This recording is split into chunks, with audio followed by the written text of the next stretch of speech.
दोस्तों हेलो दोस्तों, आपका स्वागत है हमारे YouTube channel target for BSPHCL में।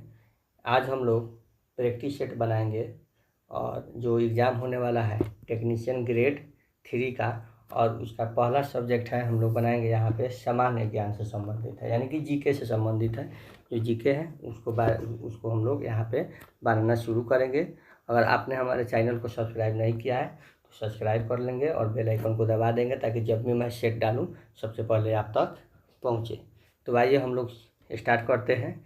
सबसे पहला क्वेश्चन हमारा है कि बेकिंग सोडा नामक आम रसोई सामग्री का रासायनिक नाम क्या कहते हैं, का नाम क्या है। तो दोस्तों आप लोग जानते हैं बेकिंग सोडा का मतलब होता है कि खाने वाला सोडा, ठीक है। तो खाने वाला सोडा का रासायनिक नाम होता है सोडियम बाइकार्बोनेट, ठीक है। अगला क्वेश्चन हम लोग देखेंगे, संविधान के किस अनुसूची के अंतर्गत ऐसे प्रावधान है जो असम, मेघालय और त्रिपुरा और मिजोरम राज्यों में जनजातीय क्षेत्रों के प्रशासन पर लागू होते हैं। तो इसका आंसर हो जाएगा दोस्तों आपका छठा। आइए देखते हैं अगला क्वेश्चन। निम्नलिखित में से किस नदी के किनारे पांड्य साम्राज्य की राजधानी मदुरई का प्राचीन शहर मौजूद था। तो इसका आंसर हो जाएगा दोस्तों बैगई नदी के किनारे आपका पांड्य साम्राज्य की राजधानी मदुरई का शहर स्थित था। अब तीसरा नंबर क्वेश्चन हम लोग देखेंगे दोस्तों। घाघर और बनास ऐसी दो नदियाँ हैं जो डैश राज्यों का भ्रमण करती है, यानी कि डैश राज्यों का भ्रमण करती है। तो राजस्थान ऐसा राज्य है जहाँ घाघर और बानस ऐसी नदियाँ हैं जो उसका भ्रमण करती है। आगे देखते हैं, मराठा साम्राज्य में सूर्य देशमुखी में कर के रूप में लिया गया भू राजस्व का प्रतिशत क्या था। तो भू राजस्व का प्रतिशत मराठा साम्राज्य में किसके सर देशमुखी के कर के रूप में 9 से 10% था। अगला क्वेश्चन है 6 नंबर। यहाँ पे कह रहा है भारत सरकार द्वारा राष्ट्रीय ग्रामीण पेयजल किस वर्ष शुरू किया गया था। भारत सरकार द्वारा राष्ट्रीय ग्रामीण पेयजल किस वर्ष शुरू किया गया था। तो आपको पता होगा, अगर नहीं होगा तो यहाँ 2009 में आपका आंसर इसका होगा। 2009 में इसका आंसर होगा। चलिए आगे बढ़ते हैं। आगे बढ़ते हुए हमारा नेक्स्ट क्वेश्चन आ जाता है। नेक्स्ट क्वेश्चन में हम लोग देखेंगे द इनहेरिटेंस ऑफ लॉस पुस्तक के लेखक कौन है। तो आपका आंसर होगा किरण देसाई, ठीक है। और यह किताब जो है 2006 में इनके द्वारा लिखा गया था, 2006 में प्रकाशित हुआ था। और इसके लिए इनको मैन बुकर पुरस्कार भी मिला है। कौन पुरस्कार मिला है? मैन बुकर पुरस्कार भी इनको इसके लिए दिया गया है। तो आइए आगे बढ़ते हैं। आगे हमारा क्वेश्चन है मानव जाति की आनुवंशिक शुद्धता में सुधार के प्रयास में चयनात्मक प्रजनन और जबरन नस्लबंदी जैसी प्रक्रियाओं का उपयोग को संदर्भित किया गया है। तो यहाँ इसका आंसर हो जाएगा दोस्तों यूजेनिक्स। यहाँ इसका आंसर होगा यूजेनिक्स द्वारा यूजेनिक्स मानव जाति की आनुवंशिक शुद्धता में सुधार के प्रयास में प्रजनन और जबरन नस्लबंदी जैसी प्रक्रियाओं के उपयोग को संदर्भित करता है। आगे हम लोग यहाँ पढ़ेंगे दोस्तों। आगे यहाँ पे है सोमेश्वर श्रेणी का विस्तार। यहाँ पे कह रहा है सोमेश्वर श्रेणी का जो विस्तार है बिहार के किस जिले में स्थित है। तो सोमेश्वर श्रेणी का जो विस्तार है बिहार के पश्चिमी चंपारण जिले में है। और यह जो है लगभग 2884 फीट ऊंचा है। 2884 फीट ऊंचा है, ठीक है। 84 फीट ऊंचा है। अब आइए आगे बढ़ते हैं। देखते हैं जनसंख्या की दृष्टि से दशकीय वृद्धि के दर के दृष्टिकोण से बिहार में सबसे अच्छा प्रदर्शन करने वाले जिलों का क्रम 2011 के अनुसार कौन है? तो 2000 अच्छा दशकीय वृद्धि दर, वृद्धि दर मतलब होता है कि किस जिले का वृद्धि दर जो है 10 वर्ष में सबसे अधिक है, उसके अनुसार। तो इसका आंसर होगा दोस्तों अरवल, गोपालगंज, दरभंगा। सबसे पहले अरवल, उसके बाद गोपालगंज, उसके बाद दरभंगा। ठीक है, आगे बढ़ते हैं। आगे अब हम लोग का आ गया तर्क शक्ति यानी कि रीजनिंग। रीजनिंग में हमारा पहला क्वेश्चन क्या कह रहा है? पहला क्वेश्चन कह रहा है कि फ्रॉम, FROM, फ्रॉम को UILN में लिखा जाता है, उसी भाषा में सिलिका को किस रूप में लिखेंगे? तो देखिए F का हम लोग 6 लिखेंगे, R का 18 लिखेंगे, O का 15 लिखेंगे, M का 13 लिखेंगे। अब देखिए U का हम लोग 21 लिखेंगे, I का 9 लिखेंगे, I का 9 लिखेंगे, L का 12 लिखेंगे। ठीक है दोस्तों, और N का 14 लिखेंगे।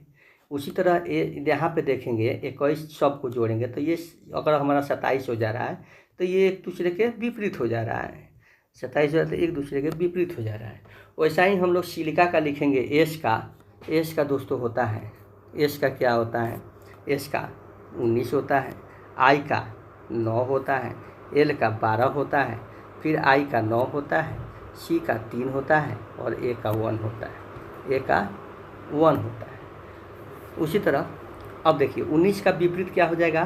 तो 19 का विपरीत 8 होगा यानी कि H होगा, I का विपरीत 18 होगा यानी कि R होगा, 12 का विपरीत 15 होगा यानी कि O होगा, HRO। एक नंबर में हमको मिल रहा है HRO।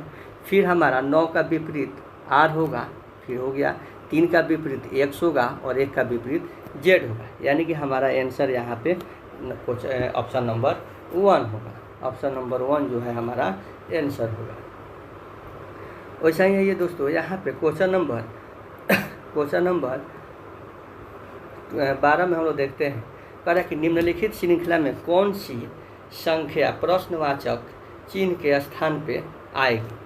कौन सी संख्या ऑप्शन प्रश्नवाचक चिन्ह के स्थान पे आएगी? तो यहाँ पे देखिए दोस्तों, यहाँ पे हम लोग देखेंगे ये कि 8 है, 4 है, 6 है और 12 है। तो यहाँ पे हम लोग देखते हैं, कि 8 को यहाँ पे हम लोग देखते हैं कि 8 को 2 से भागा करते हैं तो हमारा क्या आता है? 4 आता है। 8 को 2 से भागा करते हैं तो हमारा 4 आ गया, तो हम लोग 4 लिख दिए।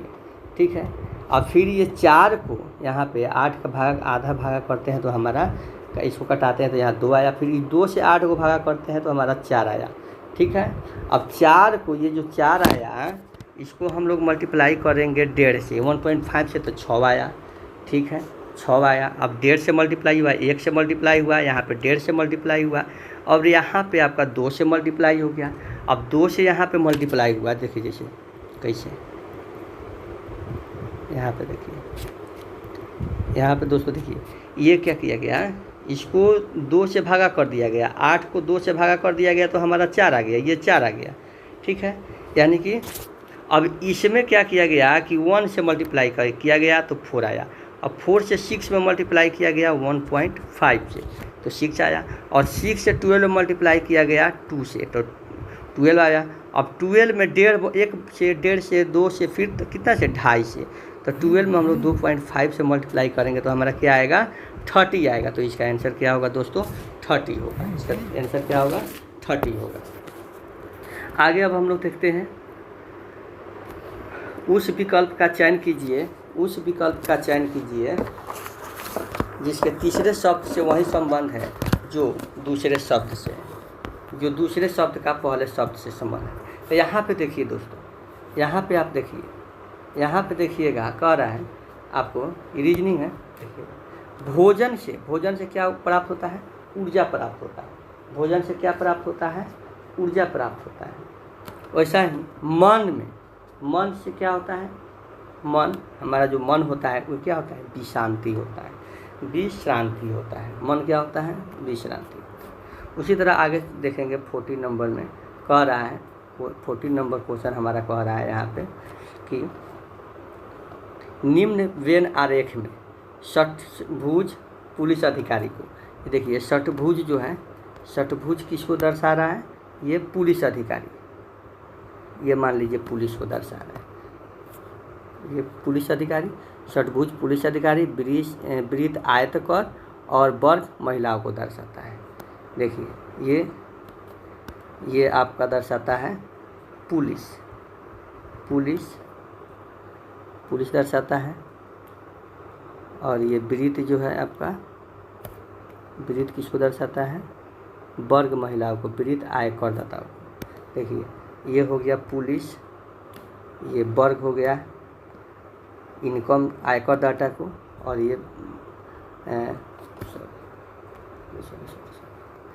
ये आपका वर्ग हो गया महिला को, वुमेन को, और ये वृत्त हो गया आयकर को, आयकर जो इनकम टैक्स देता है, इनकम टैक्स भरता है, उसको दर्शाता है, उसको दर्शाता है। तो यहाँ पे कितनी महिला पुलिस अधिकारी है जो आयकर दात्री भी है, तो यहाँ पे आपका आंसर हो जाएगा दोस्तों 9। काहे कि ये तीनों के मध्य में आ जाता है, इसका आंसर हो जाएगा दोस्तों 9। आगे देखिए, आगे यहाँ पे कह रहा है निम्नलिखित चार में से 3 अक्षर समूह एक निश्चित प्रकार के एक समान है तथा एक असंगत है, उस असंगत का चयन कीजिए, उस असंगत का चयन कीजिए। तो इसका आंसर हो जाएगा दोस्तों आपका, इसका आंसर हो जाएगा, देखिएगा यहाँ पे आई, यहाँ पे क्या है जेड, यहाँ पे आपका है IFZ, जेड से 3 बढ़ रहा है, 3 बढ़ रहा है, 3 बढ़ रहा है, ये भी 21, 3, 24, 3, 27, 3 बढ़ रहा है, ये भी 5, 3, 8 बढ़ रहा है, ये भी बढ़ रहा है, और ये हो गया 13 और 4, 17 बढ़ जा रहा है। तो आपका आंसर यही होगा, यही आपका सबसे अलग है। 16 में कह रहा है दिए गए पैटर्न का सावधानीपूर्वक अध्ययन कीजिए और उस संख्या का चयन कीजिए जो प्रश्नवाचक चिन्ह पे स्थापित हो। आइए तो यहाँ पे देखिए, यहाँ पे क्या कह रहा है, यही है हमारा। तो 16 नंबर क्वेश्चन में देखेंगे यहाँ पे क्या कह रहा है। देखिए यहाँ पे कह रहा है ये 25 और 11 है, तो 25 - 11 करेंगे तो हमारा 14 आएगा, 14 का स्क्वायर करेंगे तो 196 आएगा, ठीक है। वैसे ही 28 - 18 करेंगे तो हमारा 10 आएगा, 10 का स्क्वायर करेंगे तो 100 आएगा। उसी तरह अब 81 है, तो 81 किसका स्क्वायर है, 81 9 का स्क्वायर है, तो 9 का स्क्वायर करने के लिए क्या करेगा, तो 23 में से हम 9 घटाएंगे, 23 में से 9 घटाएंगे, यानी कि हमारा आंसर आएगा 12। आंसर क्या आएगा 14, आंसर क्या आएगा 14, हमारा ऑप्शन हो जाएगा 14, ठीक है। अब आ रहा है उस विकल्प का चयन कीजिए जो तीसरी संख्या से उसी प्रकार संबंधित है जिस प्रकार दूसरी संख्या पहली संख्या से। तो आइए देखते हैं इसका। देखिए 14 में से अगर हम 5 घटाते हैं, 14 में से अगर हम 5 घटाते हैं तो 9 आएगा, ये 9 का स्क्वायर है। उसी तरह 18 में से अगर हम 5 घटाते हैं, उसी तरह अगर हम 18 में से 5 घटाते हैं तो ये 13, तो 13 का स्क्वायर क्या हो जाएगा 169, यानी कि हमारा आंसर होगा 169। अब आइए 18 नंबर में कह रहा है कि ये प्रश्न चिन्ह घुमाने की अनुमति नहीं है और ये किस में निहित है, ठीक है। इसमें कह रहा है आपका, देखिए यहाँ कह रहा है उस विकल्प आकृति का चयन कीजिए जो नीचे दी गई आकृति X में अंतर्निहित नहीं है, निहित नहीं है, अब घुमाने की भी प्रवृत्ति इसमें नहीं है। तो यहाँ पे आइए देखिए क्या कह रहा है आपका 2 नंबर, ये आपका यहाँ जो है 2 नंबर जो है आपका इसका आंसर होगा, 2 नंबर आंसर होगा। आप देख लीजिए 2 नंबर को घुमाने की अनुमति नहीं है, ठीक है। आगे बढ़ते हैं, हम लोग देखते हैं क्वेश्चन नंबर 19 में क्या कह रहा है।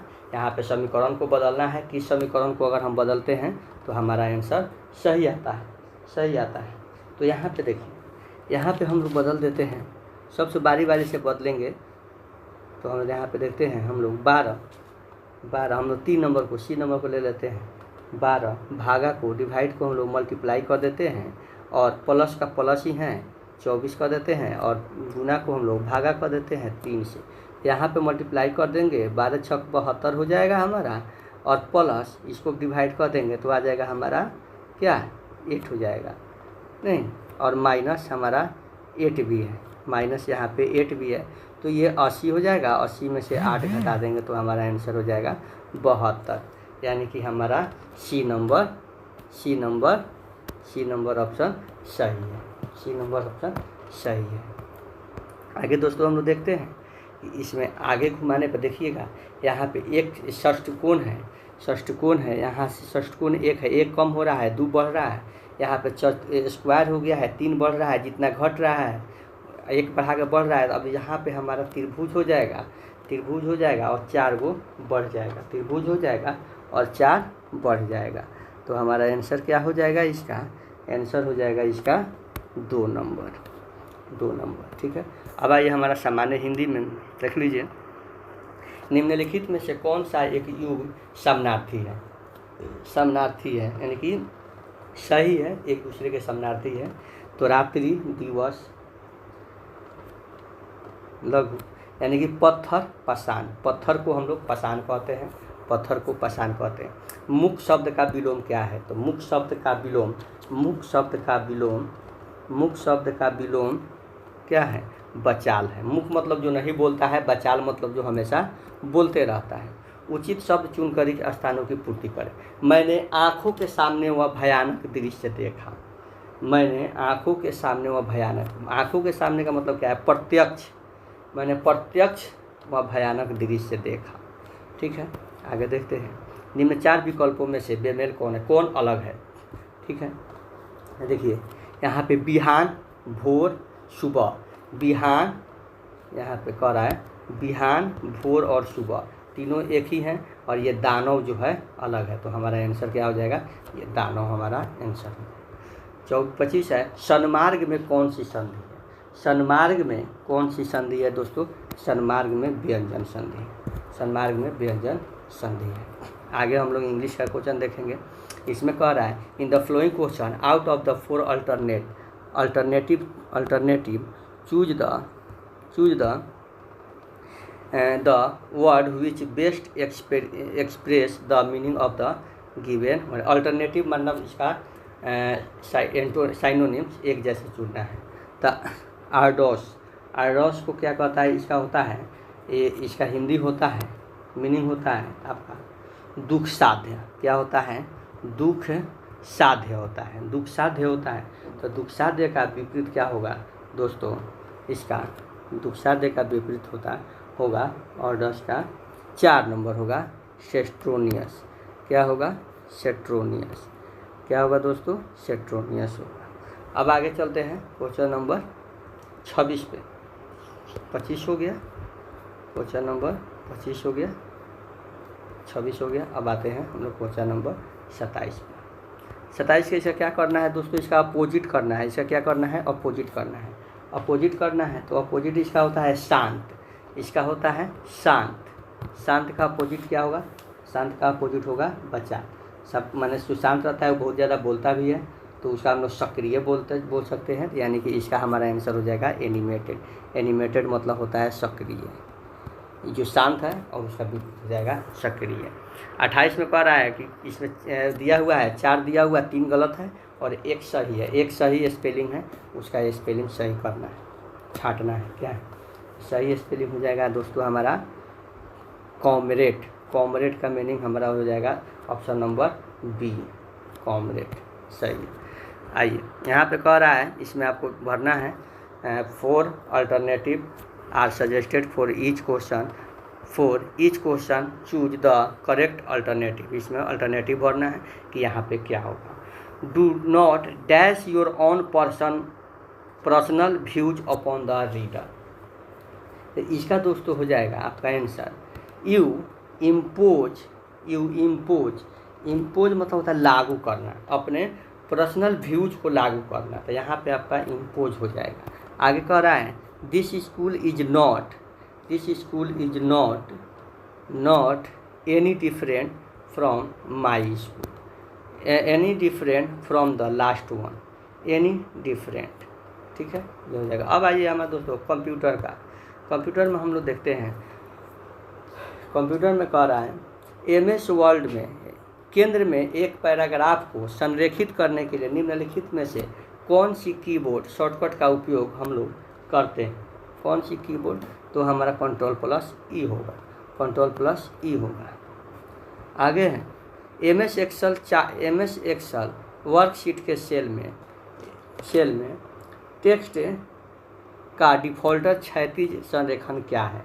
क्या है क्षैतिज संरेखण क्या है? तो ये हमारा होगा बाएं में टेक्स्ट का क्षैतिज संरेखण क्या है? तो हमारा आंसर होगा बाएं।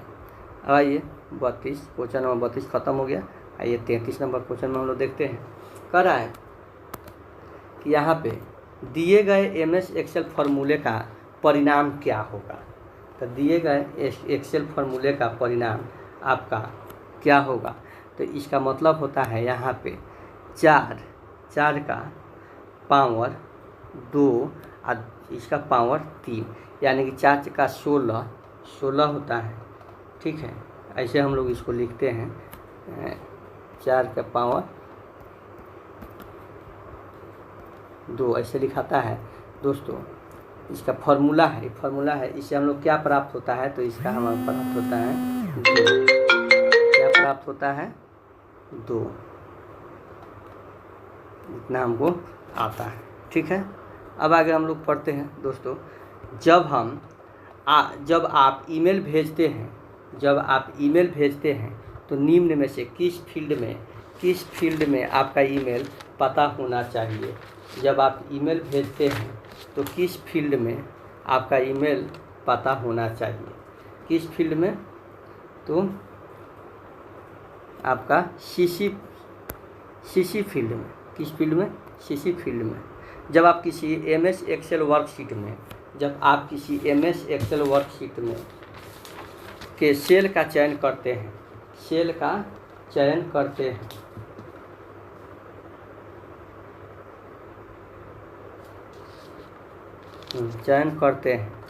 करते हैं और F2 कुंजी दबाते हैं तो क्या होगा? मतलब F2 कुंजी दबाएंगे तो आपको क्या होगा? F2 कुंजी दबाएंगे तो आपका क्या होगा? सेल संपादन मोड में स्विच हो जाएगा ताकि इसकी सामग्री को संशोधित किया जा सके। आगे है टेक्स्ट लाइन के ठीक ऊपर बहुत छोटे अक्षरों या संख्याओं को टाइप करने के लिए निम्नलिखित में से कौन सी विशेषता का उपयोग किया जाता है? कौन सी विशेषता का उपयोग किया जाता है? तो इसका होगा सुपरस्क्रिप्ट। आगे है TCP/IP सबसे लोकप्रिय इंटरनेट प्रोटोकॉल है। क्या है? लोकप्रिय इंटरनेट प्रोटोकॉल है। TPC का पूर्ण रूप क्या है? TPC का पूर्ण रूप क्या है? TPC का पूर्ण रूप क्या है? तो TPC का आपका पूर्ण रूप होगा ट्रांसमिशन कंट्रोल प्रोटोकॉल। ठीक है, आगे हम लोग देखेंगे यहाँ पे क्वेश्चन नंबर 38 में कह रहा है MS वर्ड में चयनित टेक्स्ट को काटने के लिए कीबोर्ड शॉर्टकट क्या है? तो कीबोर्ड शॉर्टकट इसका दोस्तों है आपका Ctrl+X दबाने से किसी भी टेक्स्ट या चित्र को आप लोग उसको चुन सकते हैं, यानी कि काट सकते हैं। निम्नलिखित में से किस कीबोर्ड शॉर्टकट का उपयोग क्रोम ब्राउज़र में वर्तमान में खोले गए पेज को बुकमार्क को जोड़ने के लिए किया जाता है? तो किस कंट्रोल को? तो यहाँ पे हम लोग देखेंगे किस कंट्रोल को।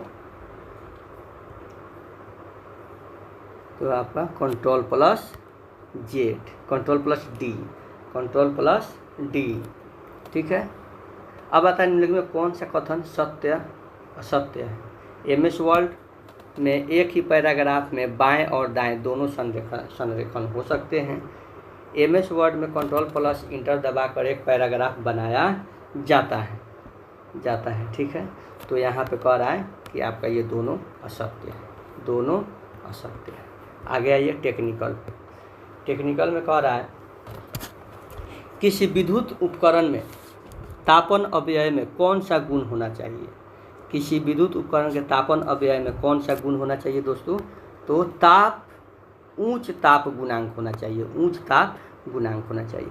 DC मोटर में प्रवर्तक का उद्देश्य क्या है?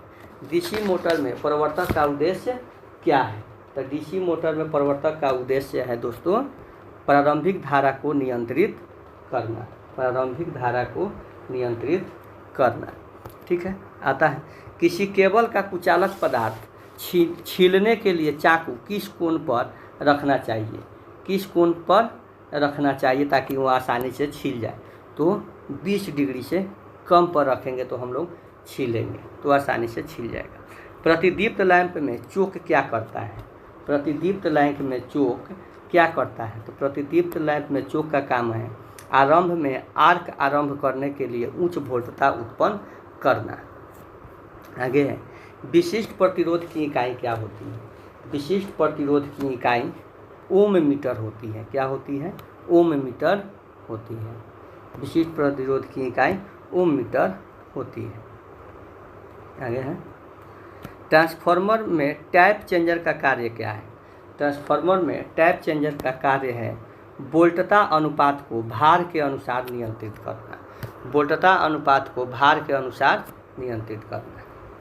डीजल जनरेटर सेट में उपयोग होने वाले लुब्रिकेंट तेल का SAE नंबर क्या प्रदर्शित करता है? SAE नंबर क्या प्रदर्शित करता है? तो ये प्रदर्शित करता है उसकी श्यानता प्रदर्शित करता है। कैंडेला किसकी इकाई है? कैंडेला किसकी इकाई है दोस्तों? ये सब आप जानते होंगे कि कैंडेला जो है ज्योति तीव्रता की इकाई है, ज्योति तीव्रता की इकाई है। ठीक है, आगे हम लोग पढ़ते हैं नियमानुसार किसी स्थापन में क्षारण धारा पूर्ण भार धारा के कितने भाग से अधिक नहीं होना चाहिए? कितने भाग से अधिक नहीं होना चाहिए? तो दोस्तों ये 1/15,000 पार्ट से अधिक नहीं होना चाहिए। आगे हैं इंडक्शन मोटर में अधिकतम टॉर्क के उत्पादित की शर्तें क्या है?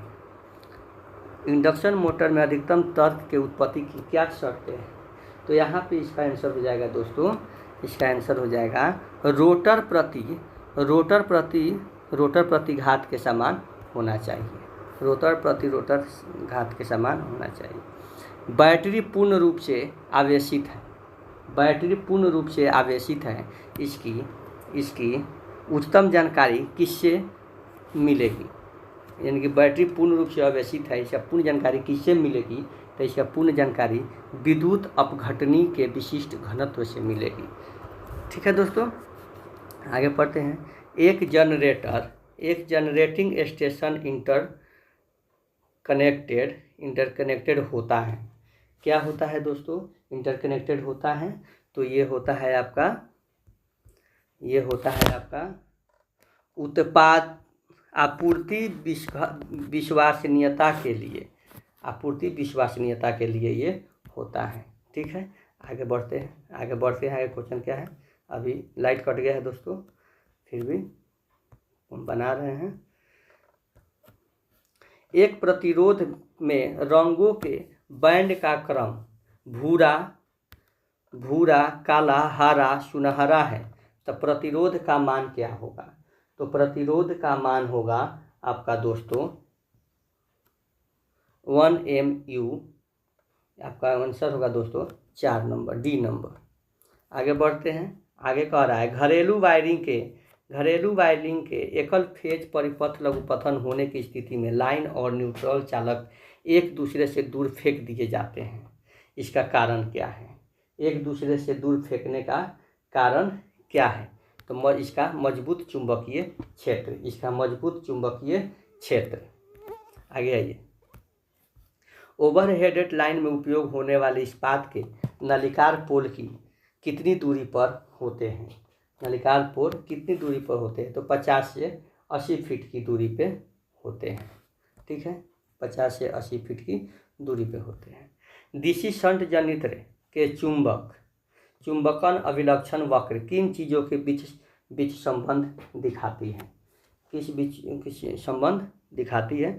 तो दोस्तों संबंध y अक्ष पर प्रेरित EMF और x अक्ष पर क्षेत्र धारा पर दिखाती है। आगे है प्रकाश स्रोत से किसी सतह पर प्रदीप्त किस पर निर्भर करती है? किस पर निर्भर करती है दोस्तों? तो किस पर निर्भर करती है? तो आपका दूरी के वर्ग के प्रतिलोम के अनुसार निर्भर करती है। आइए आगे देखते हैं नेक्स्ट क्वेश्चन। ब्रेंजिंग करते समय निम्न में कौन सा पदार्थ सोल्डर के रूप में उपयोग किया जाता है? कौन सा पदार्थ सोल्डर के रूप में प्रयोग किया जाता है? तो पीतल का उपयोग किया जाता है।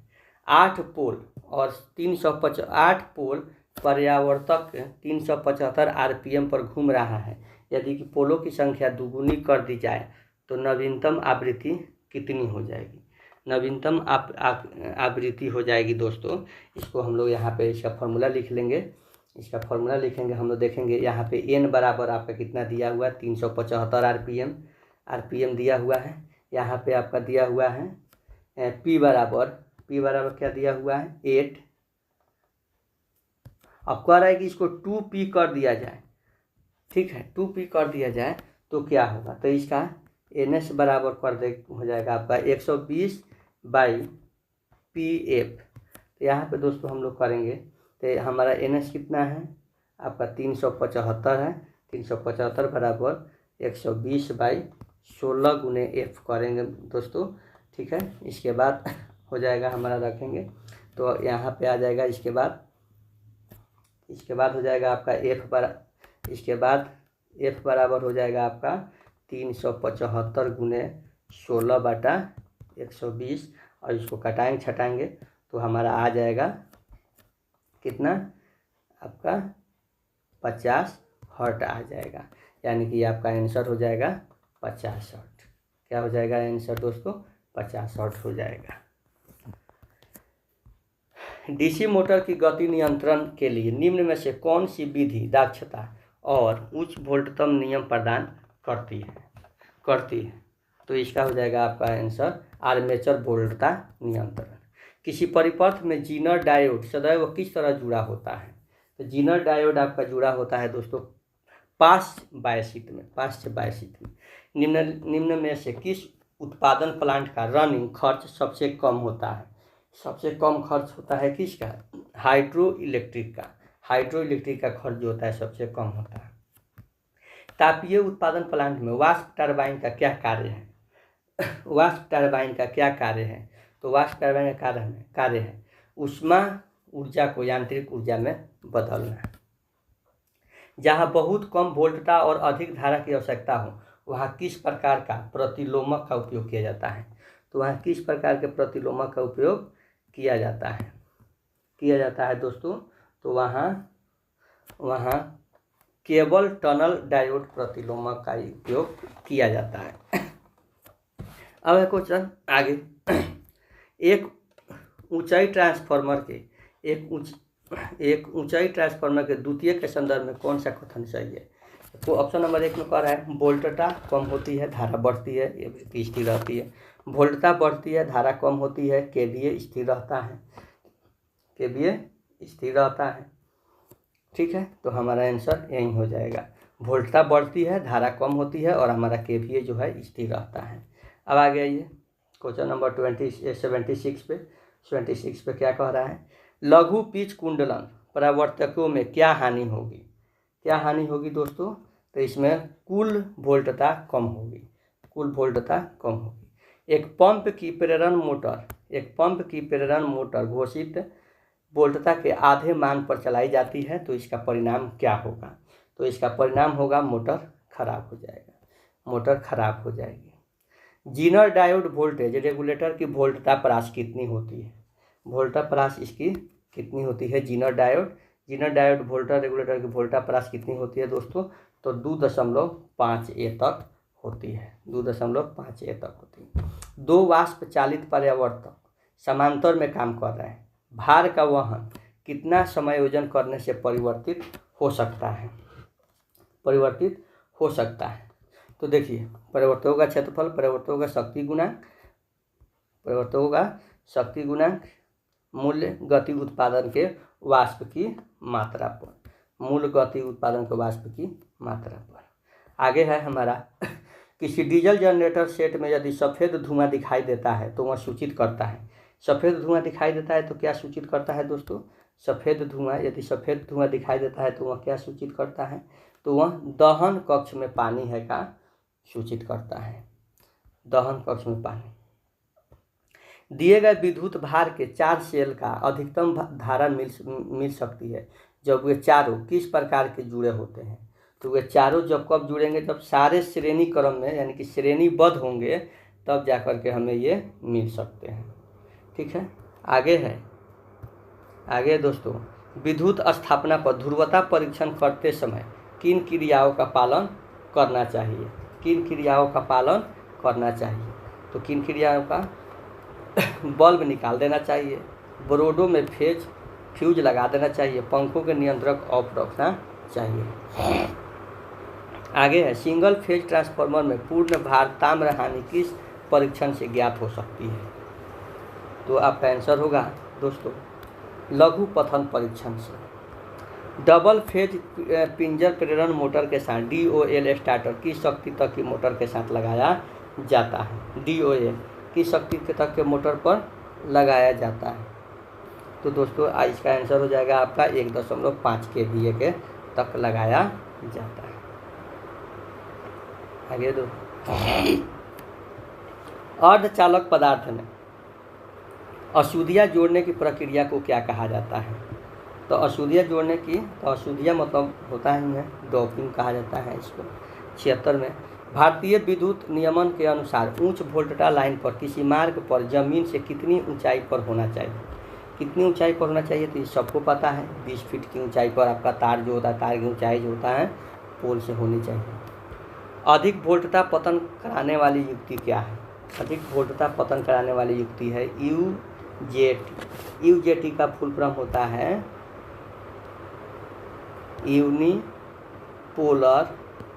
Unipolar junction transistor. Unipolar junction transistor. अब आता है अर्धचालक डायोड अग्रवायसित होता है तब वह क्या करता है, धारा प्रवाहित करता है। क्या करता है, धारा प्रवाहित करता है। जिस संकेत को देखना हो वह CRO के किस टर्मिनल पर लगाया जाता है। तो किस टर्मिनल पर लगाया जाता है, ऊर्ध्व टर्मिनल पर लगाया जाता है। किसी स्थान भूसंकर प्रतिरोध कम करने के लिए निम्न में से कौन सी विधि उपयुक्त है। कौन सी विधि उपयुक्त है, तो अनेक भू इलेक्ट्रोड समानांतर में जोड़ना। आगे है, बहुफेजीय प्रेरण मोटर में जिसमें स्टार डेल्टा स्टार्ट लगा है, प्रत्येक कुंडलन के छोरों पर वोल्टता कितनी होती है। कितनी होती है दोस्तों, तो ये लाइन वोल्टता बटा √3 होती है। लाइन वोल्टता बटा √3 होती है। ठीक है, आगे बढ़ते हैं। आगे कह रहा है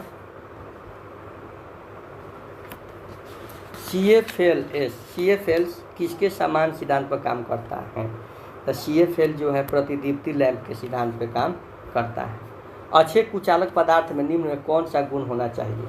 अच्छे कुचालक पदार्थ में कौन सा गुण होना चाहिए, तो अच्छे कुचालक पदार्थ में उच्च भंजन वोल्टता का गुण होना चाहिए। उच्च भंजन वोल्टता का गुण होना चाहिए। पूर्ण तरंग दृष्टिकारी में उर्मिका गुणक ट्रिपल फैक्टर क्या सूचित करता है। ट्रिपल फैक्टर क्या सूचित करता है, डायोड का निर्धारीकरण, संनिर्धारण। डायोड का संनिर्धारण करता है। एक संचरण लाइन में उपकेंद्र पर 3 फेज ट्रांसफार्मर का कौन सा कनेक्शन किया जाता है। कौन सा कनेक्शन किया जाता है दोस्तों, तो स्टार डेल्टा कनेक्शन किया जाता है। कौन सा, स्टार डेल्टा कनेक्शन किया जाता है। अब आता है यहाँ दोस्तों, एटॉमिक संरचना के अनुसार निम्न में से किसमें धनात्मक आवेश होता है। एटॉमिक संरचना के अनुसार निम्न में किसमें धनात्मक आवेश होता है। किसमें होता है दोस्तों, तो प्रोटॉन में। किसमें होता है, प्रोटॉन में। अब आता है कैपेसिटर स्टार्टर मोटर की दिशा को क्या कहते हैं। कैपेसिटर स्टार्टर मोटर की दिशा क्या बदलने से विपरीत की जा सकती है। तो विपरीत करना है तो क्या बदलेंगे इसका, तो हम लोग इसका बदल देंगे क्या, घावी कुंडलन तथा अथवा प्रारंभिक कुंडलन के संबंध को हम लोग जब बदल देंगे। अब कह रहा है क्वेश्चन, निम्न में से कौन सा भूमिगत केबल अधिकतम वोल्टता ले सकता है। अधिकतम वोल्टता ले सकता है।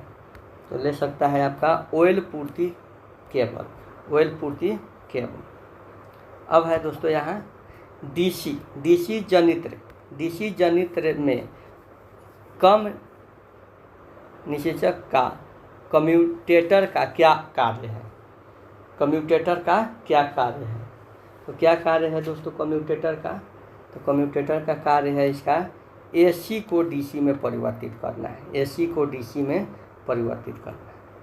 कह रहा है दोस्तों 90 एक ट्रांसफार्मर में पूर्ण भार पर हानि 1000 वाट है, तो आधे भार पर हानि कितनी होगी?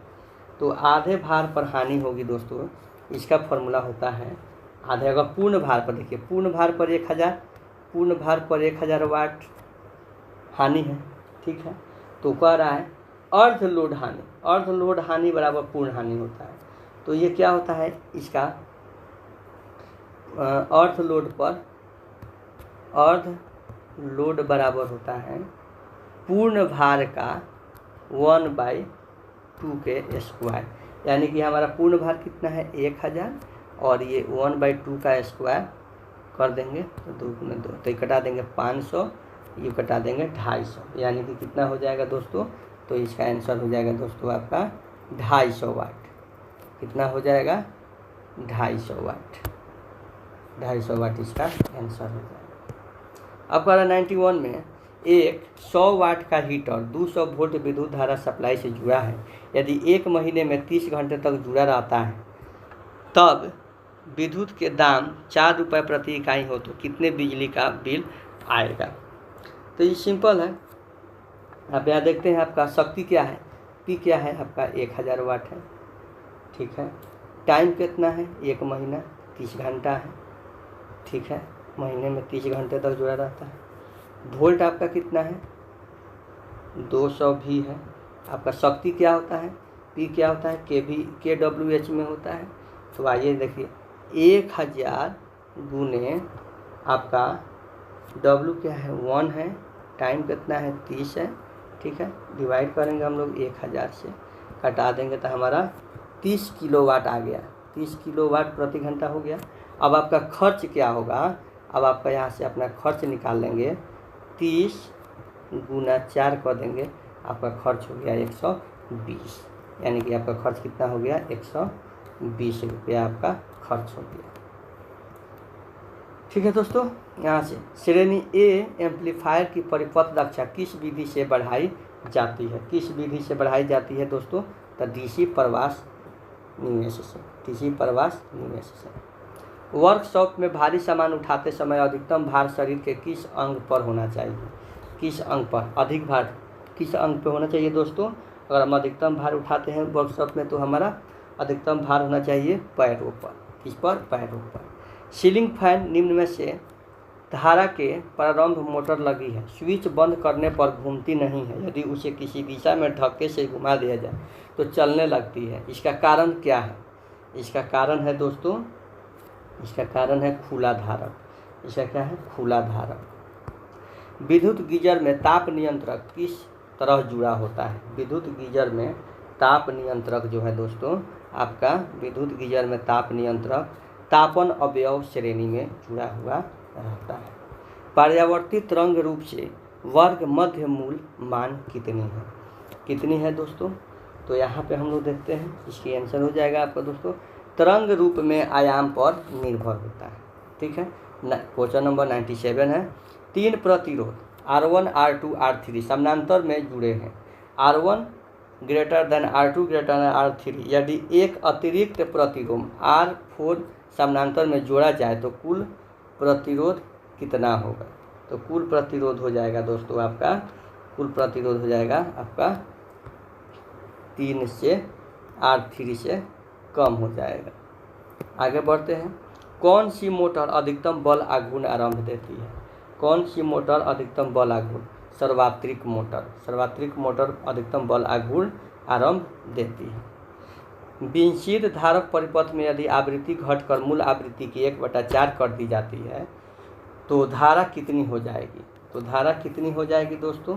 1/4 कर दी जाएगी तो धारा जो होती है 1/4 ही हो जाएगी। ओवर हेड लाइन पर चालकों को जोड़ने वाली सिल्विक्स किस धातु की बनी होती है? ओवर हेड लाइन पर चालकों को जोड़ने वाली सिल्विक्स किस धातु की बनी होती है दोस्तों? तो ये बनी होती है चालक की धातु की। तो दोस्तों हमारा ये सेट नंबर 1 ख़त्म हो गया दोस्तों। अब आगे ऐसे ही और सेट को प्राप्त करने के लिए हमारे चैनल को सब्सक्राइब कर दीजिए, बेल आइकन को दबा दीजिए और अपने दोस्तों में भी शेयर कीजिए, और अच्छे लगे तो लाइक भी कीजिए, कमेंट भी कीजिए। और मेरा वीडियो आपको कैसा लगा, मेरा ये क्लास कैसा लगा, इसके बारे में कमेंट बॉक्स में ज़रूर बताएं। अगर अच्छा लगता है तो और डिमांड करें, मैं और वीडियो ऐसे वीडियो लेकर के आऊँगा। ऐसे तो रोज़ एक प्रैक्टिस सेट चलेगा, रोज़ एक प्रैक्टिस सेट मैं ऐसे कराऊँगा, ठीक है।